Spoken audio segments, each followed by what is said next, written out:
Hello everyone, नमस्ते and welcome back to my channel. आज हम बनाएंगे बहुत ही आसान सी रेसिपी, वो है मूंग दाल खिचड़ी, जिसमें आप मन पसंदीदार अपनी सब्जियां डाल सकते हैं और इसको बिल्कुल ही हेल्दी बना सकते हैं। ये घर में अगर आपका छोटा बेबी है तो वो भी इसे इंजॉय कर सकता है। तो चलिए रेसिपी की शुरुआत करते हैं फ्रेंड्स। तो यहाँ सबसे पहले आपको मूंग दाल लेना है और इसे आपको स्लो फ्लेम में भून लेना है। आपको इसके कलर चेंज होते तक नहीं भूनना है फ्रेंड्स। जैसे ही आपको हल्की खुशबू आने लगे वैसे ही गैस ऑफ कर दीजिए और इसे आपको सोक कर लेना है पानी में डाल के। तो यहाँ पर हमने दाल को पानी में डाल दिया है। अब सेम पैन में हम चावल को भी यहाँ पर थोड़ा सा भून लेंगे। तो यहाँ पर चावल को भी आपको डालना है। स्लो फ्लेम में हल्का आपको इसे भूनना है, कलर चेंज नहीं होने देना है। और जैसे ही थोड़ा सा भुन जाता है वैसे उसके बाद इसे आपको लेना है और सेम पानी में इसको आपको डाल देना है। उसके बाद इस पानी को आप हल्के हाथों से इस तरह से गोल घुमाते हुए धो लेंगे। आपको इसे रगड़ रगड़ के नहीं धोना है, वरना जो इसका एरोमेटिक खुशबू है वो भी निकल जाएगा। तो इसे हल्के हाथों से धोइए और इसका गंदा पानी आप फेंक दीजिए। तो यहाँ पर सोक करने के बाद अब हमें रेडी कर लेना है कुछ मसाले। तो यहाँ पर मैंने लिया है जिंजर पेस्ट और उसमें डाला है थोड़ा सा पानी। फिर हम इसमें डाल देंगे जीरा पाउडर, हल्दी और धनिया पाउडर। इन सबको मिक्स करके आपको इसे एक पेस्ट बना करके रेडी रख लेना है।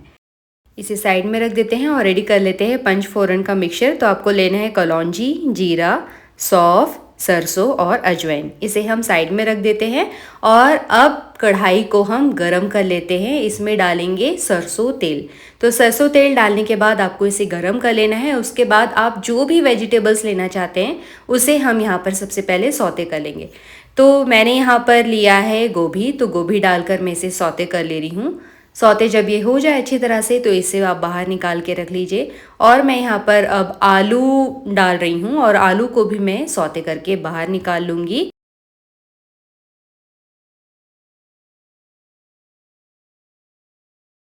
कुछ इस तरह से। और फिर हम यहाँ पर डालेंगे मटर। तो मटर को भी आपको इसी तरह से ही सौते कर लेना है और सौते होने के बाद आपको इसे साइड में निकाल के रख लेना है सेम प्लेट पे। तो जैसा कि आप यहाँ पर देख रहे हैं फ्रेंड्स, हमारी सारी वेजिटेबल्स सौते हो चुकी है। अभी सेम ऑयल में आपको 2 चम्मच देसी घी डालना है। घी गर्म होने के बाद आपको डालना है इलायची, लौंग, छोटा सा दालचीनी और तेज़ पत्ता।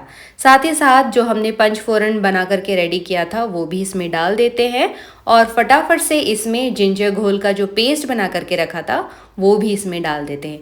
अभी इन मसालों को आपको अच्छी तरह से भून लेना है जब तक कि तेल और मसाला अलग नहीं हो जाता।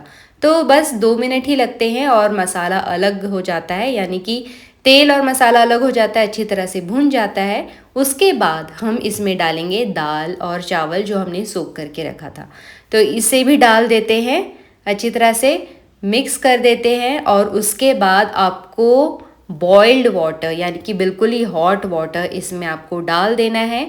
अच्छी तरह से इसे मिक्स कर देते हैं और ढक कर के इसे हम पकने देते हैं आराम से। 5 मिनट के बाद फ्रेंड्स आप ये ढक्कन हटा के देखेंगे तो आप देखेंगे कि जो पानी है वो रिड्यूस हो चुका है। दाल और चावल काफ़ी पानी सोख कर चुके हैं। तो इस स्टेज में हम जितनी भी सब्जियां हैं और टमाटर है आपको इसमें डाल देना है और साथ ही साथ बॉइल्ड वाटर यानी कि एकदम हॉट गर्म पानी आपको इसमें वापस से डाल देना है, क्योंकि दाल चावल को पकने में भी और भी टाइम है। तो इसमें सब्जियों के साथ साथ आपके दाल चावल और अच्छी तरह से पक जाएंगे। तो इसी तरह से मिक्स करते हुए आपको वापस से ढक करके इसे पका लेना है। बीच बीच में चलाना नहीं भूलना है फ्रेंड्स, बीच बीच में चलाते रहिए। अगर आप देखते हैं पानी और ज़्यादा चाहिए तो हमेशा आप गर्म पानी का ही इस्तेमाल करें। और अब यहाँ पर नमक और थोड़ी सी चीनी डाल करके वापस से इसे मिक्स कर देते हैं और इसे ढक करके पकने देते हैं। सो फ्रेंड्स, जैसा कि आपने देखा मैंने यहाँ पर कोई भी चिली नहीं डाला है, क्योंकि घर में बच्चे स्पाइसी खाना नहीं पसंद करते हैं।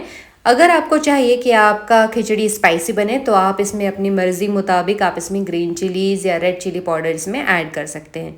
तो ढक करके इसे स्लो फ्लेम में पकाइए। ये बहुत ही बढ़िया तरीके से पक जाता है। आपका दाल चावल सब्ज़ी जब अच्छी तरह से पक जाए तो आपका खिचड़ी बन करके तैयार है और वो कुछ इस तरह के कंसिस्टेंसी में बनना चाहिए। ये तैयार है सर्व होने के लिए। तो इसे गर्मा गर्म सर्व कीजिए। ऊपर से अगर आपको घी डालना है तो वो घी डाल दीजिए, आपके खिचड़ी का स्वाद और बढ़ कर के आ जाता है। तो तैयार है यहाँ पर healthy khichdi, moong dal khichdi with vegetables. तो इसे गर्मा गर्म सर्व कीजिए।